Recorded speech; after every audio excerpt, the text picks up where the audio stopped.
지금 기말고사 기간임에도 또 이렇게 예배 나오신 여러분을 진심으로 환영합니다. 우리 옆에 있는 분들하고 다시 한번 인사했으면 좋겠습니다. 잘 오셨습니다. 힘내자. 여러분 들어오면서 레모나다 하나씩 받으셨나요? 네, 사실 여러분의 그 피로를 극복하기에 충분한 양은 아니지만 여러분 조금이나마 보탬 힘이 되기를 원하는 마음에 좀 준비를 해봤고요. 여러분 이번 주 지나면 이제 다 끝나죠, 시험? 아닌가요? 직장인들은 시험이 없을 거고, 열심히 해서 우리 또 백령도에 함께 다 같이 화이팅하는 마음으로 준비했으면 좋겠습니다. 할렐루야. 오늘은 요나서의 말씀을 가지고 여러분과 함께 말씀을 나누기를 원하는데, 여러분 혹시 당구 좋아하세요? 당구 쳐보신 분 한번 손 들어 보실래요? 별로 없네요. 박주아 당구 쳐봤어요? 장난 아닌데. 여러분 당구에는 몇 가지 이제 종목이 있는데 뭐가 있죠? 이제 보통 신혼부부 때 아내랑 설거지 내기 하는 그 장난감 포켓볼이 하나 있고, 또 사구가 있고 삼구가 있습니다. 혹시 삼구 치시는 분 계신가요 여기? 끝나고 도전을 받아들여 드리겠습니다. 그래서 어쨌든 당구가 이렇게 세 가지 정도 종목이 이제 대부분 우리가 알고 있는 종목인데, 제가 중학교 시절에 굉장히 유행했던 게 바로 이 사구 당구였습니다. 사구. 그때 제가 이제 중학교가 딱 되고 나서, 근데 이런 얘기를 하면 제 나이가 자꾸 들키기 때문에 말하고 싶지 않은데, 그때 이제 막 스타크래프트가 저 20대예요. 스타크래프트가 처음 우리나라에 등장을 해서 이제 PC방이 이제 엄청나게 우후죽순 생겨나던 때가 제 중학교 1학년 때였거든. 맞나? 그럴 거야. 중학교 1학년 때였는데, 근데 그 시기에 이제 두 가지 부류로 나뉘었습니다. 게임에 중독되던 친구들, 그래서 맨날 PC방 가서 그냥 살던 친구들이 있었고, 또 한 친구들은 누가 있었냐면 당구에 빠지던 친구들이 있었어요. 이 두 부류로 나뉘어졌는데, 여러분 저는 어디에 빠졌을까요? 땡! 전 둘 다 빠졌습니다. 그래서 PC방 갔다 당구장 갔다가 중학교 때 열심히 이제 근데 제가 당구에 입문하게 된 계기가 있었습니다. 그 계기가 뭐였냐면, 친구들이 갑자기 당구장을 가기 시작을 한 거예요. 그래서 뭐야 이러고 이제 있다가 친구들이 저한테 같이 가자고 그래서 저는 그냥 아무것도 모르고 따라갔습니다. 열심히 쳤어요. 근데 갑자기 게임을 하는데 꼴등이 머리박기를 해야 된다는 거예요. 근데 그래서 제가 몇 등 했을까요? 꼴등을 했어요. 꼴등을 하는, 대답이 왜 이렇게 커요 여기 오늘? 꼴등을 하는 바람에 어떻게 됐다? 진짜로 머리를 박고 진짜로 당구공으로 제 머리를 치더라고요. 팍! 제 머리에서 이런 소리가 났습니다. 여러분, 근데 제가 그 머리를 박았던 그날이 아직도 제 인생에 잊혀지지 않는 진짜 화딱지 나는 그런 순간인데, 여러분 그날 이후 제가 어떻게 했을까요? 저는 지면은 좀 잘 못 견디는 성격이어가지고 어릴 때부터 모두가 PC방을 갈 때 저는 어디로 갔다? 그거는 이제 너무 뻔한 스토리고요. 같이 PC방에 갔다가 아무도 모르게 저는 당구장으로 갔습니다. 왜냐하면 제가 너 어디가 이러면 당구장 가 이러면 걸릴 거 아니에요. 지 혼자 연습하네 이러면서.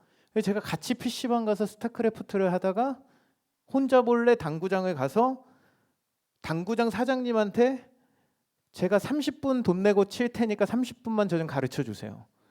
한 번만 도와주십시오. 전 이 머리 박기한 그날의 치욕을 잊을 수 없습니다. 난 복수해야 됩니다. 이러면서 열심히 제가 당구를 배웠어요. 여러분 그래서 어떻게 됐을까요? 제가 3개월이 지나고 난 다음부터 그 누구도 저를 대적할 수 없는 엄청난, 지금은 잘 못 쳐요. 근데 그때 당시에 엄청나게 실력이 올라서 제가 한 명씩 불러내서 머리를 박고 열심히 당구공으로, 알아서 상상하시고요. 그래서 그렇게 승리를 했던 경험이 아직도 지금 생생한데, 근데 뭐 이게 중요한 게 아니라 사실 여러분 그 사구 당구에서 중요한 것이 있죠. 한번 사진 한번 보여주실래요? 딱 보세요. 여러분 혹시 사구의 규칙을 아십니까? 사구는 구멍이 있어서 구멍에다가 넣는 것이 아니라 하얀 공을 쳐서 빨간색 두 개의 공을 맞추면 하나를 이렇게 뺀다고 하는 거죠. 이렇게 하나를 다 처음 들어 보이시는 거예요? 당구? 어쨌든 저런 식으로 해서 그래서 뭐 원 쿠션을 하고 투 쿠션을 하고 뭐 쓰리 쿠션을 해가지고 빨간 공 두 개를 맞추는 것이 바로 이 경기의 룰이었습니다. 근데 여러분 이 당구의 공을 맞추기 위해서는 처음에 치는 이 사람이 하얀 공을 어떻게 치느냐가 가장 중요하다는 거예요. 처음에 칠 때 공의 어디를 치느냐, 아래를 치느냐, 중앙을 치느냐, 오른쪽 끄덕끄덕하는 분들 아주 지금 공감한다는 얘기죠. 왼쪽을 치느냐, 위를 치느냐에 따라서 전혀 다른 방향으로 공이 꺾이고 튀기 시작한다는 겁니다. 여러분 공의 아래쪽을 치면 어떻게 되나요? 백스핀이 모아가지고 이렇게 탁 치고 거꾸로 다시 돌아오게 되기도 하고요. 여러분 결국 이것은 치는 사람이 철저한 계산과 하나의 공을 통해 어떻게 이것을 다 맞출지에 대해서 고민하고 의도한 대로 조심스럽게 공을 치면 여러분 이 의도한 방향으로 공은 굴러가서 연쇄작용을 일으켜 빨간 공을 탁탁 이렇게 맞추게 된다는 것인데요. 여러분 재밌는 것은 무엇입니까? 상상한 대로 된다 안 된다? 잘 안 된다는 거예요. 여러분 이 당구를 잘 치려면 사실은 당구를 어떻게 해야 됩니까? 배워야 됩니다. 여러분 제가 당구장 사장님이 그 한 3개월 남짓 저를 가르쳐 주실 때 진짜 시키는 대로 하면은 열이면 열 다 들어가는 거예요. 자 여길 봐, 여기를 찍고 여기를 맞춰 하면은 정확하게 들어간다는 것입니다. 근데 여러분 어떻게 되냐면 제가 한 3개월 지나고 좀 그거 칠 줄 알게 되었다고 한 3명 정도 머리박기 해가지고 이렇게 한 번씩 쳐줬다고 기고만장해서 여러분 제 맘대로 치기 시작을 합니다. 어떻게 돼요? 하나씩 하나씩 안 들어가기 시작한다는 거예요. 그럼 이제 어떻게 하냐면 사장님이 저 멀리서 힐끔힐끔 보다가 아이고 꼴 좋다 이러면서 시키는 대로 좀 해라 임마 하면서 와가지고 저한테 다시 가르쳐 주시고 여러분 이러한 과정들을 반복했다는 것입니다. 근데 여러분 오늘 제가 이 얘기를 왜 했냐면 여러분 우리가 신앙생활을 할 때 처음에 하나님을 만나고 주님을 만나고 주님의 은혜를 경험하고 나면 어떻습니까? 물론 우리 안에는 어려서부터 모태신앙인 친구들이 많기 때문에 그런 막 엄청 뜨거웠던 경험들을 하지 못했던 사람들도 있겠지만 여러분 좀 적당히 큰 상태에서 하나님을 만나면 굉장히 뜨겁습니다. 하나님을 위해 죽을 수 있을 것 같고 하나님이 가라시면 오늘도 나는 아프리카에 선교를 갈 수 있는 그런 열정들이 우리 안에 생기게 된다는 거예요. 여러분 그런데 어떻습니까? 그랬던 시간은 잠깐이고 우리가 말씀대로 살아보겠다고 결단도 하고 또 생각도 하지만 시간이 지나면 우리는 어느새 하나님의 자리, 하나님으로 인해 뜨거웠던 그 마음의 자리는 사라지고 우리의 생각, 우리의 자아, 우리의 마음 이런 것들로 가득한 채로 하나님을 등진 채 살아갈 때가 너무나도 많다는 것입니다. 여러분 말씀으로 세상을 창조하신 하나님 그리고 말씀이 육신이 되어 인류를 구원하신 그 주님 앞에서 여러분 그분 앞에 순종하기보다는 그분을 멀리하려는 것이 우리들의 연약한 모습이라는 것입니다. 근데 여러분 오늘 우리가 읽은 본문에는 이와 같은 사람 하나님의 마음, 하나님의 뜻을 전혀 이해하지 못하는 한 명의 선지자가 등장하고 있습니다. 여러분 우리가 주일학교 때부터 많이 들어봤던 이 요나의 이야기를 오늘 여러분과 함께 나누기를 원하는데요.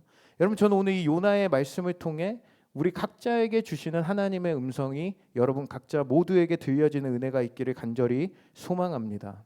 여러분 오늘 요나에 대해서 함께 살펴보면 오늘 본문 1절에서는 요나를 이렇게 이야기하고 있습니다. 우리 같이 한번 1절 말씀 읽어볼까요? 시작. 여호와의 말씀이 아미떼의 아들 요나에게 임하니라 이르시되. 여러분 성경에 보면은 요나에 대한 설명이 사실은 많이 등장하지 않습니다. 거의 없어요.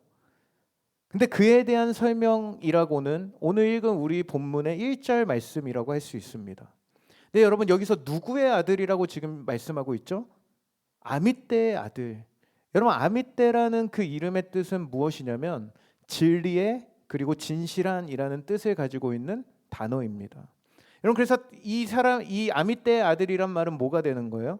진리의 아들, 진실된 아들 요나이다 라는 뜻이 되는데, 근데 오늘 요나의 이름의 뜻은 비둘기라는 뜻을 가지고 있었어요.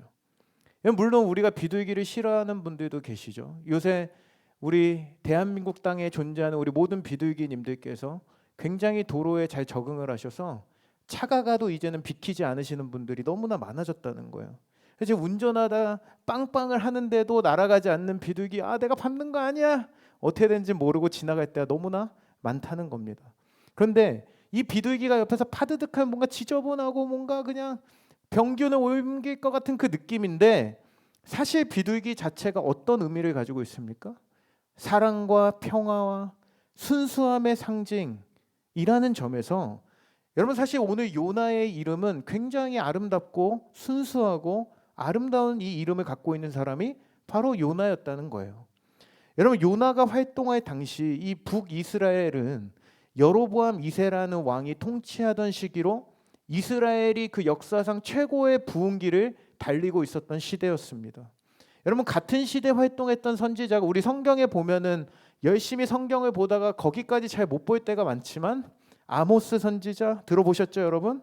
이 아모스 선지자가 같은 시대 활동을 했는데, 이 시대가 가지고 있었던 특징이 있다면 국가적으로는 굉장히 부흥기의 시기였지만 하나님을 찾고 하나님을 예배하는 사람들이 거의 없었던 시대였다는 거예요. 여러분 그래서 이 요나가 이 시대의 부름을 받았다는 것은 진실되고 진리의 사람, 순수하고 평화를 외치는 사람으로 존재해야만 하는 사명을 가지고 태어난 존재였다는 거예요. 여러분 그래서 실제로 이런 요나의 활동 가운데 하나님은 이스라엘에 축복을 주셔서 이 영토가 솔로몬 시대만큼 굉장히 넓어지는 부귀영화를 누리게 하셨다는 겁니다.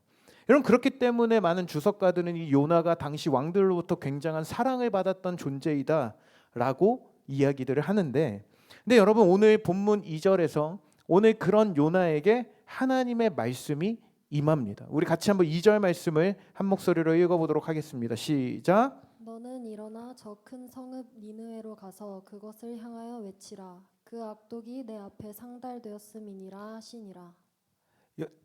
여러분 많은 선지자들이 성경에 등장을 하는데 그동안 예레미야, 이사야, 아모스 선지자가 다른 어떤 이방 나라를 향해 주시는 그 예언의 말씀을 대언하기는 했지만 다른 나라로 네가 직접 가서 복음을 전해라라는 하나님의 계시를 선포하도록 이 부름을 받은 사람은 요나가 처음이었다는 것입니다. 근데 여러분 문제가 있었는데 그 문제가 무엇이냐면 바로 하필 그 대상이 누구예요? 니느웨였다는 것입니다. 여러분 이 지점에서 오늘 요나는 하나님과 그 자기의 생각이 정면으로 부딪히는 것을 경험하게 되는데요. 여러분 훗날 이 북이스라엘이 누구한테 멸망을 당하게 됩니까? 성경 퀴즈 15번. 여러분 북이스라엘이 누구에게 멸망을 당하냐면 당시에 집요하게 이스라엘을 위협하던 바로 아수르에 의해서, 아수르는 다 들어보셨죠 여러분? 아수르에 의해서 멸망을 당하게 되는데, 여러분 이 니느웨가 어디였습니까? 바로 이스라엘의 철천지 원수였던 아수르의 수도였다는 것입니다. 근데 여러분 실제로 이 아수르란 나라는 어떤 나라였냐면 고대로부터 굉장히 잔인하고 굉장히 폭력적인 제국으로 유명했어요. 여러분 당시의 왕들은 전쟁을 치른 뒤에 그 승리의 결과들을 자신들의 그 역사 기록에 다 기록해서 보관을 했었는데, 여러분 그 안에 담겨 있었던 그 잔혹함이 마치 나치가 600만의 유대인들을 학살했던 것보다 더 잔인했던 수준이었다고 기록하고 있다는 거예요. 여러분 그들이 행했던 것들이 무엇이 있냐면 아수르 이 사람들이 적을 사로잡은 후에 포로들의 두 다리와 한쪽 팔을 잘라냈다는 겁니다. 한쪽 팔을 남겨둔 이유가 무엇인가 했더니 우리 옆에 사람 한번 바라볼까요? 악수 한번 해보실래요? 예. 지금 이 악수는 어때요? 기분 나빠요? 좋아요? 뭐 나쁘지 않죠? 근데 여러분 적의 포로들의 두 다리와 한쪽 팔을 잘라낸 채로 악수를 하고 있다고 생각하고 옆에 사람 보세요. 지금 내가 네 팔과 다리를 잘랐다. 안녕. 너무 좋아하는데 근데 그러면 어떻게 되는 거예요? 너무 잔인한 그러한 상황이었다는 겁니다. 여러분, 그뿐 아니라 잘린 머리를 희생자의 친구나 가족들이 목에 걸고 행진하게 하거나 포로들의 혀를 잡아 뺐대요. 한번 옆에서 한번 봐보실래요? 여기까지만. 하지 메롱하지 마시고요. 잡아 빼면 안 돼요. 잡아 빼고 산채로 가죽을 벗겨 그 가죽을 성벽에 전시했다는 거예요. 옆에 사람의 그 가죽을 벗겨서 이런 데다가 그냥 다 널어놨다는 거예요. 여러분, 이 외에도 굉장히 잔인한 일들을 많이 벌였는데, 여러분, 이렇게 잔인했던 나라, 역사적으로 우리나라 이 이스라엘을 괴롭히던 나라, 그 나라로 향하라는 것이 오늘 하나님이 요나에게 주셨던 말씀이었다는 겁니다. 근데 여러분, 여기서 한 가지 주목하고 넘어가야 될 사실이 있어요. 하나님은 지금 왜 이런 명령을 주셨냐는 겁니다. 하나님이 이런 사실을 모르셨을까요? 하나님이 사랑하는 이 백성들을 괴롭히던 아수르라는 것을 모르셨을까요? 여러분, 하나님이 왜 요나를 아수르로 가서 하나님의 복음을 전하라고 말씀하셨을까요? 하나님의 본심은 무엇이었을까?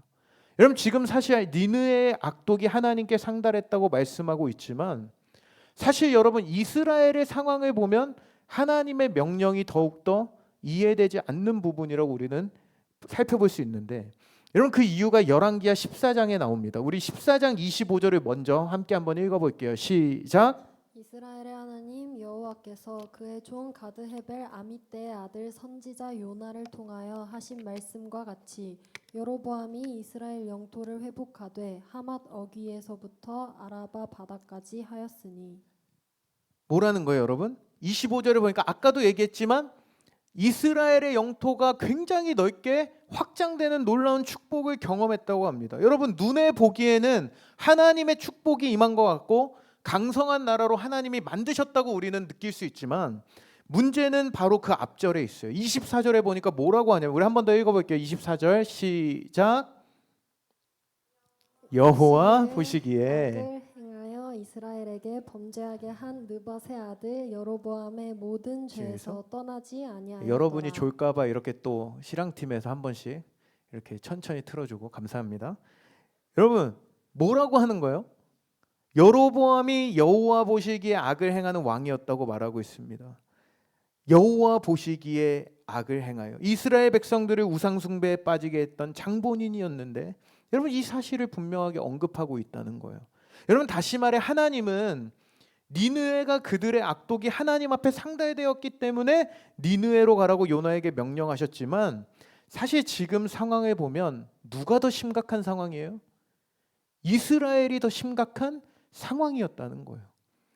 여러분, 니느웨는 그냥 그 당시 이방 민족이어서 그냥 버려진 민족이라고 치더라도 이스라엘이 하나님의 본래의 자녀로서 하나님을 예배하고 섬겨야 되는 그들이, 여러분, 지금 우상 숭배의 끝을 달리고 있었던 것이 그들의 모습이었다는 겁니다. 여러분, 그렇다면 왜 하나님은 더 시급했던 이스라엘을 내버려 두시고 니느웨 성의 회개를 말씀하셨을까요? 왜 요나에게 이스라엘의 회개를 선포해라가 아닌 니느웨로 가라고 하나님은 말씀하셨을까요? 여러분, 여기에 요나서에 감추어져 있는 메시지가 담겨 있다는 것입니다. 여기서 하나님의 마음은 단순히 이 니느웨와 이방 족속의 회개에만 집중되어져 있는 것이 아니라는 것입니다.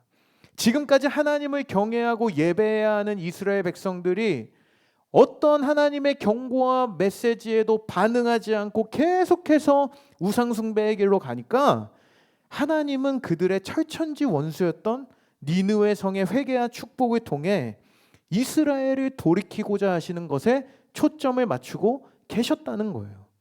여러분, 저도 이제 아이를 키우다 보니까 자꾸 이제 무슨 일이 있냐면, 이제 예전에는 당연히 말을 안 들었지만 지금은 당연히 말을 안 들어요. 무슨 말인지 모르겠는데, 당연히 말을 안 들었는데 지금은 나이 먹었다고 당연하게 말을 안 들어요. 여러분, 첫째 아이가 이제 머리가 좀 잘 돌아가요. 그래서 생각이 막 팍팍 돌아가서 이렇게 하면 내가 아빠의 이런 감시를 피할 수 있고 아빠를 속일 수 있고 고유어 먹을 수 있고 막 이런 생각들이 막 돌아갑니다. 그래서 제가 뭐 좀 해달라고 하고 부탁을 하면은 들어주지를 않아요. 못 들은 척해요. 도망가요. 그때 제가 어떤 방법을 쓰냐? 여러분, 근데 이것이 그렇게 육아에 좋은 방법은 아니지만 둘째 아이에게, 이제 루아에게 가서 속삭입니다. 제가, 너가 이것 좀 해줄래? 이거 하면은 아빠가 초콜릿 사줄 거야. 이렇게 속삭이는 거예요. 뭐 저희한테는 초콜릿이 별거 아니겠지만 아이들에게는 초콜릿은 정말 우리에게 거의 뭐 최고급 음식과 바꿀 수 없는 그런 거잖아요. 근데 그거에 솔깃한 나머지 이 아이가 그냥 번떡 일어나서 아빠가 시킨 일을 막 한다는 거예요. 그리고 실제로 제가 그래서 둘째 아이에게만 초콜릿을 사다 주면 그제서야 첫째 아이가 어떻게 되죠? 정신을 차리고, 왜 나는 안 사줘? 나도 사줘, 이렇게 얘기한단 말이에요. 기분 나빠요. 그래서 저는 넌 내 말 안 들었잖아 하면 어떻게 돼요, 여러분? 자기도 하겠다고 하면서 자기도 반성하고 열심히 제가 시키는 것들을 감당하기 시작한다는 것입니다. 여러분, 제가 오늘 설교를 위해서 좀 이렇게 하는 거지 매일같이 이렇게 한다는 건 아닙니다, 여러분. 오해하지 마세요. 근데 여러분, 구약의 이 시간들을 통해서 하나님은 이스라엘에게 계속해서 경고해 주심에도 하나님을 멀리하고 사는 그들을 돌이키시기 위해, 여러분, 마치 처음에 제가 이야기했던 그 당구에서 하나의 공으로 두 개의 공을 맞추듯이 오늘 이렇게까지 해서라도 이방 민족뿐만 아니라 하나님의 자녀된 백성들이 하나님께로 돌아오게 하려는 그 하나님의 마음이 오늘 이 요나서에 담겨 있었다는 것입니다. 그런데 여러분, 여기서 한 가지 더 기억해야 될 것은 바로 오늘 그 불순종의 이스라엘을 대표하고 있는 모형이 바로 요나 선지자라는 것입니다. 특히 여러분, 요나에게는 이 요나서 전체를 통해서 어떤 모습이 등장을 하냐면 하나님을 피해 다시스로 도망가는 모습과 니느웨의 해계를 바라보며 불평하는 두 가지의 모습을, 여러분, 요나서 1장부터 4장까지의 내용 안에 이 두 가지 모습이 다 담겨 있다는 것인데요. 여러분, 팀 켈러 목사님이란 분이 계십니다. 이제 미국에서 작년에 이제 돌아가셨는데 21세기의 C.S. 루이스라고 불리시는 기독교 변증가이시자 우리 모든 목회자들이 존경하는 그러한 목사님이신데, 이 목사님이 이 두 가지의 모습을 탕자의 비유와 연결을 지으셨어요. 그래서 마치 아버지를 떠나 방탕하게 살아가던 이 둘째 아들의 모습이 요나서 앞부분에 등장하는 요나의 모습이었고, 아버지 옆에서 함께하며 순종했으나 둘째를 다시 받아들이는 그 아버지에게 분노하며 아버지를 사랑하지 않고 불평하던 형의 모습이 이 요나서의 후반부에 등장한다고 말하면서 이 두 가지 모습을 요나는 다 가지고 있다는 것을 말하고 있습니다. 그럼 여러분, 우리는 이쯤에서 무슨 생각을 해요? 어떻게 선지자가 저럴 수가 있냐? 어떻게 선지자가 저 두 모습을 다 가질 수 있냐? 라는 생각을 할 수 있는데, 근데 여러분, 그런 요나의 모습 속에는 동시에 우리가 기억해야 될 것이 바로 오늘을 살고 있는 우리의 모습 또한 함께 담겨 있다는 것을 기억해야 한다는 거예요. 첫 번째는 어떤 모습입니까? 아예 평소에 주님을 멀리하며 하나님과 상관없이 방탕한 삶을 살아가는 사람들. 둘째는 무엇입니까? 열심히 주일 성수하고 율법을 지켰지만 하나님을 참으로 알지 못한 채 자기에 의하 열심이라는 그 좁은 프레임에 갇혀 하나님의 생각과 하나님의 말씀을 제한하고 살아가는 사람들이요. 여러분, 이 두 가지의 모습, 그 모습이 오늘을 사는 우리에게도 동일하게 있다는 것을 말씀한다는 거예요. 그래서 여러분, 바울은요, 로마서 3장 10절에서 이렇게 말씀하고 있습니다. 아예 우상을 숭배하고 부도덕한 이방인들과 성경을 믿고 율법을 중시했던 유대인들을 모두 바라본 후에 내린 결론이 바로 이 말씀이에요. 우리 같이 한번 읽어볼까요? 10절에서 12절 시작. 기록된 바 의인은 없나니 하나도 없으며 깨닫는 자도 없고 하나님을 찾는 자도 없고 다 치우쳐 함께 무익하게 되고 선을 행하는 자는 없나니 하나도 없도다. 여러분, 첫째 모습이나 둘째 모습이나 뭐라는 거예요? 그들이나 저들이나 믿는 자나 뭐 믿지 않는 자나 우리나 다 뭐라는 거예요? 우린 자꾸 곁길로 빠지는 인생을 살아간다는 겁니다. 교회를 오랫동안 다녔어도, 우리가 열심히 신앙생활한다고 자부했어도 하나님을 제대로 알지 못하고 우리가 종교 생활을 열심히 해도 그 안에 하나님과 사랑의 연합을 전혀 경험하지 못한 채 신앙생활하고 있는 사람들이 너무나도 많다는 것입니다. 사랑하는 여러분, 그래서 저는 오늘 이 예배를 통해 하나님을 등지고 있는 이 요나의 모습으로부터 우리의 등을 돌려 하나님의 얼굴 앞에 나아가는 저와 여러분 되기를 주님의 이름으로 축원합니다. 여러분, 주님과의 한없는 사랑의 관계, 자녀를 위해 목숨까지도 내어놓으시는 그 주님의 사랑이 오늘 이 예배를 통해 다시 한번 여러분 가운데 경험되어지는 거룩한 인생 되기를 주님의 이름으로 축복합니다. 여러분, 이제 다시 요나의 모습을 우리 조금 더 살펴보고 오늘 말씀을 마치려고 하는데, 불량한 선지자 이 요나를 향한 하나님의 말씀과 또 그를 향한 부르심 앞에 오늘 자신의 생각과 자신의 뜻대로 이제 선택하고 있는 모습이 등장하고 있습니다. 우리 3절을 같이 한번 읽어볼까요? 3절 시작. 그러나 요나가 여호와의 얼굴을 피하려고 일어나 다시스로 도망하려 하여 욥바로 내려갔더니 마침 다시스로 가는 배를 만난지라. 여호와의 얼굴을 피하여 그들과 함께 다시스로 가려고 뱃삭을 주고 배에 올랐더라. 여러분, 지금 이것이 요나의 영적인 상태를 우리에게 보여주고 있다는 것인데요. 물론 요나가 니느웨 행을 거부했던 이유는 아까도 설명했지만 타당한 이유라고 우리는 말할 수 있습니다. 내 생각, 그들의 생각, 요나의 생각 안에서는 타당한 이유였어요. 안 그래도 아수르가 망했으면 좋겠는데 요나의 입장에서 하나님이 어떤 분이신지 여러분, 요나는 너무나 잘 알고 있는 사람이었습니다. 여러분, 요나는 왜 더 기분이 나빴냐면 사실은 요나는 여기까지 보고 있었어요. 요나서 4장 2절 하반절에 보면은 이런 말씀이 있어요. 제가 읽어드릴게요. 주께서는 은혜로우시며 자비로우시며 노하기를 더디하시며 인애가 크시사 뜻을 돌이켜 재앙을 내리지 아니하시는 하나님이신 줄을 내가 알았음이니이다. 여러분, 이스라엘을 괴롭히고 악행을 일삼는 그들은 심판으로 끝나야 되는데 여러분, 사실 요나는 알았어요. 하나님이 진멸하실 것이면 그냥 그 땅에 하나님의 심판을 내리시면 되는데 요나를 보내시는 이유, 여러분, 요나는 알았습니다. 하나님은 분명히 노하기를 더디하셔서 그들을 구원하고 용서해 주시고 회복시켜 주실 것이란 것을 너무나 잘 알고 있었어요. 요나의 마음과 요나의 생각은 그들이 망했으면 좋겠는데, 사라졌으면 좋겠는데 오늘 그것이 내키지 않으니까 자신의 경험과 자신의 생각이 하나님의 뜻과 부딪히니까 하나님, 저는 이 뜻을 받아들일 수 없습니다. 여러분, 그렇게 요나는 하나님을 등지고 피하는 결정과 선택을 하게 되었다는 것입니다. 여러분, 그런데 이러한 선택을 하고 니느웨를 가지 않기로 했다면 어떻게 해야 돼요? 그냥 집에서 그냥 가만히 있었으면 성경이 여기서 끝나고 오늘 설교가 여기서 끝났을 텐데, 여러분, 이 요나가 지금 어디로 가요? 다시스로 가는 선택을 하고 있다는 겁니다. 여러분, 다시스는 지금의 스페인 지역으로 니느웨보다도 훨씬 더 멀리 있었던 곳이었어요. 니느웨까지의 거리가 이스라엘에서 900km의 거리였다면 다시스는 정반대편으로 3000km 정도를 3배 정도를 더 가야 나오는 어마어마하게 멀리 있었던 지역이었습니다. 그래서 여러분, 그때 당시 사람들은 이 거리를 지구의 끝에서 지구의 끝으로 간다라고 생각을 할 정도의 거리였다는 것입니다. 근데 때마침 오늘 욥바로 내려간 요나가 마주했던 것은 다시스로 향하는 배를 때마침 만나게 되었다는 거예요.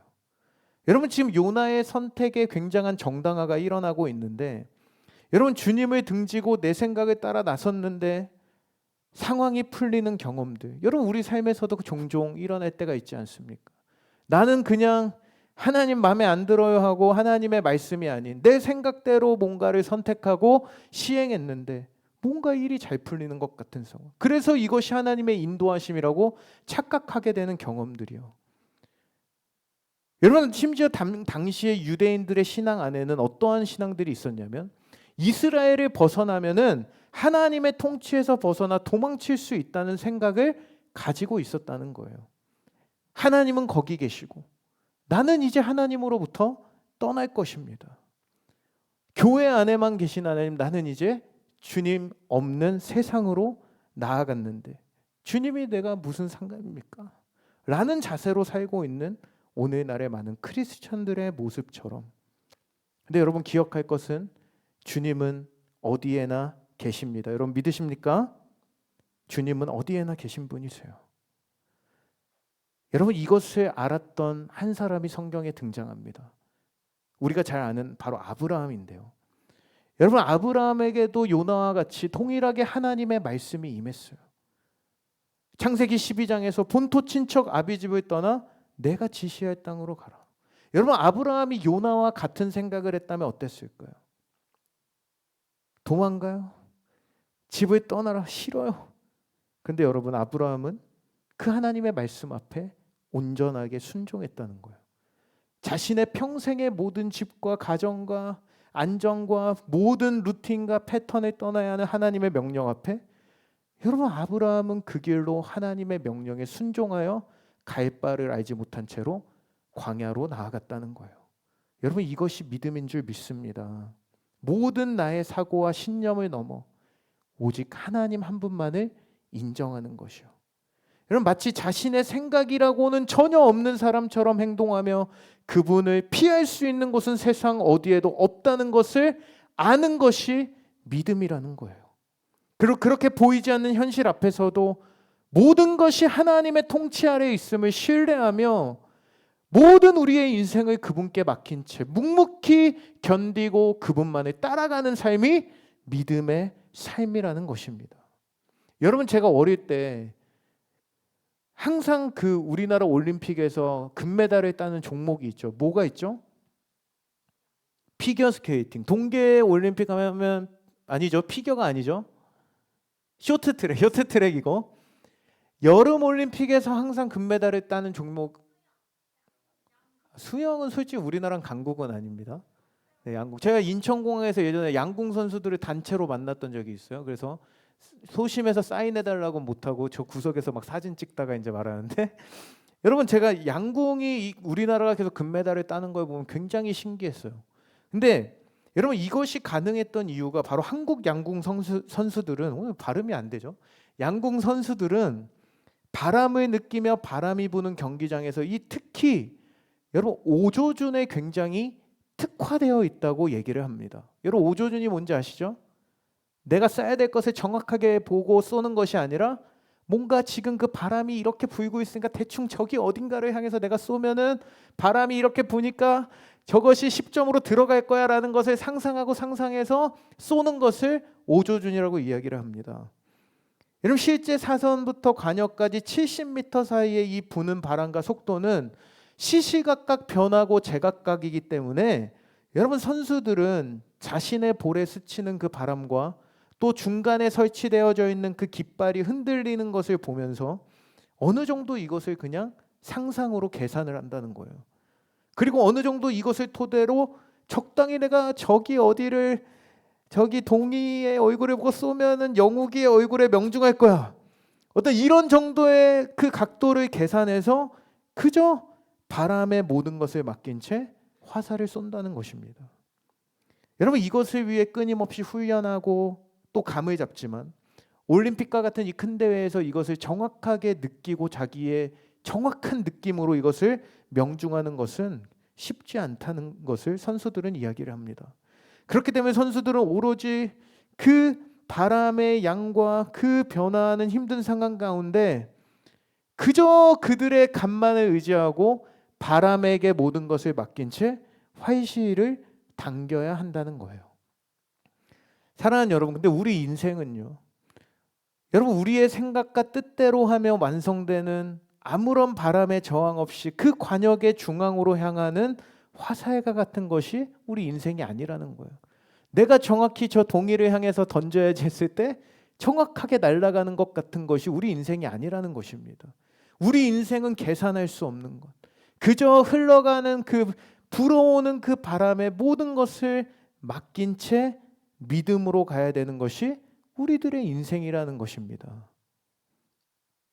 여러분 우리는 그저 하나님께서 이끌어 가실 그 관역의 정중앙으로 인도하실 그 하나님을 믿고 신뢰하며 나아갈 때만이 여러분 우리는 우리 인생에 여러분 이러한 상황들을 이기고 하나님의 원하시는 인생을 살아갈 수 있는 것인데요. 저는 오늘 이 예배를 통해서 오늘 하나님께서 우리 가운데 어떠한 말씀, 어떠한 명령을 주실지라도 여러분 저는 요나와 같은 인생이 아닌 아브라함과 같은 인생을 살아갈 수 있는 여러분 모두가 되기를 간절히 소망합니다. 그리고 아브라함을 넘어 자신을 낮추시고 죽기까지 순종하신 예수님의 길에 서서 여러분 우리 날마다 주님의 말씀에 순종하는 인생 되기를 주님의 이름으로 축복합니다. 할렐루야. 여러분 오늘 그렇게 하나님의 얼굴을 피하고 등진 인생. 여러분 이제 요나의 인생에 어떤 일들이 펼쳐지고 있습니까? 오늘 본문 4절에서 5절 말씀 같이 한번 읽어보겠습니다. 시작. 여호와께서 큰 바람을 바다 위에 내리심에 바다 가운데 큰 폭풍이 일어나 배가 거의 깨지게 된지라.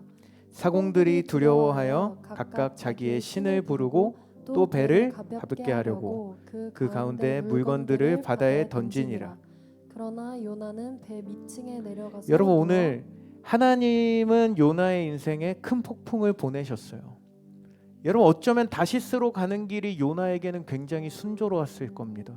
욥바로 내려갔더니 배를 만났어요. 여러분 자신의 방식과 자신의 생각이 맞았다는 것에 스스로의 안도감에 빠져 있었을 겁니다.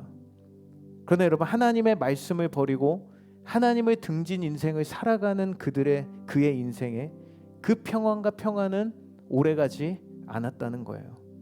여러분 오늘 성경은 하나님을 등진 인생 요나의 인생을 내려가다라는 이 단어를 써서 인생을 표현하고 있습니다. 3절에서 욥바로 내려가고 배 밑으로 내려갔다라는 이 표현을 통해 하나님을 피해 달아나는 자들의 이 영적 침체에 빠지는 단계를 보여주고 있다고 학자들은 얘기하고 있어요. 여러분 점점 바닥으로 내려가는 인생. 여러분 그 영혼이 내려가고 침체돼서 오늘 5절 마지막에 보니까 이 폭풍우 가운데 요나가 뭐 하고 있습니까? 잠에 빠져들어 있었다는 거예요. 여러분 근데 동일한 5절에 보니까 사공들이 처음에 두려워하여 라고 되어 있는데 여러분 여기 함께 타고 있었던 배의 사공들은 이방인들이었습니다. 하나님의 백성들이 아니었어요. 하나님을 모르는 사람들이었어요. 그러나 그들은 오히려 이 상황을 두려워하여 자신들이 믿는 신에게 기도하고 자신들이 할 수 있는 최선을 다해 배를 가볍게 하려고 노력하고 있었다는 거예요. 어떻게 보면 믿음의 사람들이 행했어야 하는 그 모습들처럼 기도하며 최선을 다해 행동하고 있는데 여러분 여기 지금 풍랑을 보내신 하나님을 섬기는 요나는 무엇을 하고 있었냐는 거예요. 배 밑에 들어가서 깊은 잠을 자고 있었다는 것입니다. 여러분 배를 타보신 분들은 다 아시겠지만 제가 이번에 백령도 배를 지금 4번이나 타야 돼가지고 벌써부터 지금 멀미하기 뭐가 좋은지 알아보고 있는데 이런 파도가 치지 않아도 쉽지 않을 때가 많습니다. 제가 옛날에 태국에 가서 고기잡이 배에 잠깐 타서 낚시를 하는데 아무것도 어떤 바람도 불지 않는데도 저는 멀미해서 혼자 하루 종일 누워 있었어요. 여러분 굉장히 어려워요. 유람선만 타도 저는 멀미를 합니다. 오리배를 타도 멀미 모르겠어요. 타봐야겠지만 굉장히 두려워요. 근데 여러분 지금 요나가 멀미해서 잠자고 있었을까요?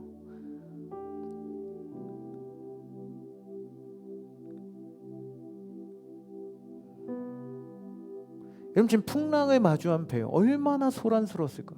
작년에 백령도에서 나올 때 얼마나 소란스러웠는지 여러분의 얘기만 들어도 지금 벌써 무서운데 여러분 이 요나의 잠자는 모습 여러분 이것이 무엇을 상징하고 있을까요? 여러분 이것은 오늘 하나님을 등진 요나가 대표하고 있는 북이스라엘의 영적인 상태를 그대로 보여주고 있는 그림이었다는 거예요. 영적으로 완전히 무너져 있는 상태예요. 여러분 그래서 C.S. 루이스는 천국과 지옥의 이혼이라는 책에서 하나님의 부르심을 피해 도망가는 사람들은 점점 야위고 실체가 투명해진다고 말하면서 오히려 하나님을 쫓는 사람들은 점점 더 실체가 분명해지고 단단해진다고 말하고 있습니다.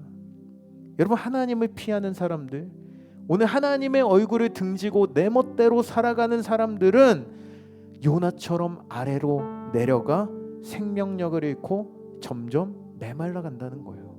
사랑하는 여러분 우리 인생의 모든 순간 우리를 향하고 있는 그 수많은 폭풍이나 우리에게 찾아오고 있는 사인을 깨닫지 못한 채 우리가 영적으로 잠들어 있지는 않으십니까?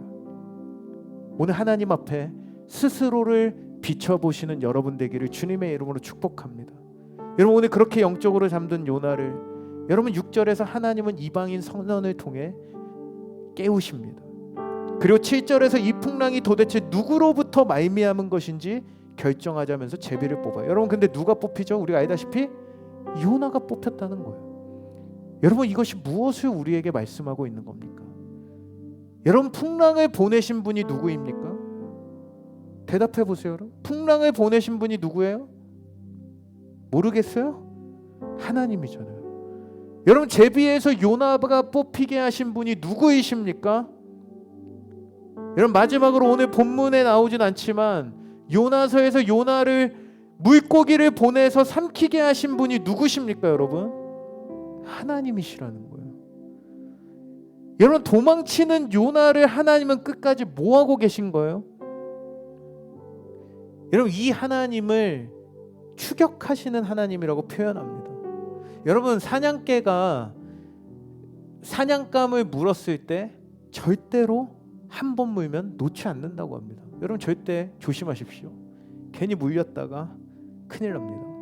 근데 여러분, 오늘 이 하나님의 끝없는 요나를 향한 사랑은요, 절대 놓지 않는 이 사냥개와 같은 집요하고도 어떤 상황에서도 한 번 문 대상을 버리지 않는 무한한 사랑으로 그의 이후의 삶까지도 예비하시는 분. 여러분, 그것이 바로 오늘 하나님의 요나와 이스라엘을 향한 사랑으로 나타나고 있다는 것입니다. 그리고 그 사랑은 오늘을 살고 있는 우리에게도 동일하게 향하고 있다는 사실이에요. 여러분, 많은 사람들이 요나서를 보면서 다시스로 떠난 요나에게 폭풍으로 찾아오신 하나님에 대해 굉장히 두려운 분으로만 생각을 할 때가 있습니다. 하나님을 피해 도망가면 그냥 얻어맞아 죽을 수 있겠구나, 벼락을 맞을 수도 있겠구나. 물론 하나님의 뜻을 거역하고 얼굴을 등진 선지자에게 역경으로 폭풍으로 말씀하시기도 하시지만, 여러분, 이것은 단순히 재앙에서 머무는 것이 아니라 요나가 그리고 이스라엘 백성들이 나아가 오늘 우리 모두가 주님 앞으로 돌아오기를 원하시는 하나님의 사랑의 추격이었다는 것을 요나서를 통해서 우리에게 말씀해주고 있다는 것입니다. 여러분, 그래서 아까 이야기했던 우리 팀 켈러 목사님이 오늘 이 하나님을 탕자에게 사용되었던 단어인 이 프로디갈이라는 단어를 통해서 하나님의 사랑을 표현하고 있어요. 여러분, 이 프로디갈이라는 단어가 무슨 뜻입니까? 없나요, 자막? 프로디갈이라는 단어는 무모할 정도로 씀씀이가 해픈, 남김없이 다 써버리라는 단어의 뜻을 가지고 있습니다. 여러분, 하나님의 사랑을 이렇게 표현하고 있어요. 아버지의 재산을 가지고 탕진했던 그 탕자의 모습을 향해 기록했던 그 단어를 하나님께 사용하면서 하나님의 사랑이 이 정도로 무한하고 해픈 사랑, 남김없이 낭비하듯 부으시는 것이 하나님의 우리를 향한 사랑이었다는 것을 우리에게 말씀해주고 있다는 것입니다. 여러분, 우리 인간은 우리의 욕심과 욕망과 우리의 기쁨을 위해 여러분 우리의 모든 것을 투자합니다. 여러분, 저도 악기를 좋아해서 악기에 투자를 하고 페달도 사고 제가 좋아하는 거, 여러분도 마찬가지죠. 그것들을 위해 무모할 정도로 이렇게 막 사들이고 있는 저의 모습, 내가 좋아하는 것을 위해 무모할 정도로 낭비하며 살아가는 것, 여러분, 그것이 우리들의 모습이지만 여러분, 주님은 반대로 우리를 그렇게 사랑하셔서 스스로 친히 이 땅에 찾아오셔서 십자가를 지셨고 자신의 그 사랑을 보잘것없는 우리에게 여러분 이 무모할 정도로 낭비하듯 그 사랑을 부어주셨다는 것입니다. 여러분, 그래서 그동안의 삶이 주님을 멀리 떠나가 있는 그 둘째 아이와 같은 탕자이든 교회 안에 율법을 열심히 지켰으나 주님의 마음을 깨닫지 못하는 첫째 아들이든 간에 오늘 주님은 모두가 이 무모하고도 넘치는 하나님의 사랑을 발견하고 오늘도 다시 한번 깨어나 이 땅 가운데 주님의 사랑으로 살아가기를 원하신다는 거예요. 그리고 그곳으로 우리를 부르고 계신다는 것입니다. 여러분 그 자리에 다 한번 일어나 볼까요? 여러분 오늘 요나서는 마지막 4장 이후에 어떠한 결론도 맺지 않고 끝을 맺고 있습니다. 열린 결말 들어보셨죠? 열린 결말로 끝을 내요. 왜냐하면 여러분 저는 그렇게 생각합니다. 이 요나서를 통해 하나님은 그 하나님의 그 넘치는 사랑의 낭비를 우리 가운데 보여주시면서 여러분 이것이 요나를 향한 마음에서 끝나는 것이 아닌 이 끈질긴 하나님의 사랑에 반응하기를 원하는 그 하나님의 마음을 우리 가운데도 동일하게 말씀하기 위함이라고 저는 생각을 해요. 여러분 혹시라도 오늘 요나 같은 영적인 침체에 빠져 있는 사람들이 있지 않습니까? 혹시 요나처럼 하나님의 말씀을 등지고 살고 있는 사람들은 있지 않습니까? 하나님은 내 안에 계신다는 것을 알지만 삶 속에 하나님을 잊고 사는 사람들이 있지는 않습니까? 어떤 상황이든 간에 여러분 오늘 우리가 기도할 때 주님의 그 낭비하시는 사랑을 우리가 발견할 수 있는 저와 여러분 되기를 간절히 소망합니다. 할렐루야. 여러분 우리 그 하나님의 마음을 바라보시면서요. 여러분 저는 이 찬양의 고백으로 오늘 주님 앞에 나아가기를 원합니다. 오늘도 이 찬양의 고백을 통해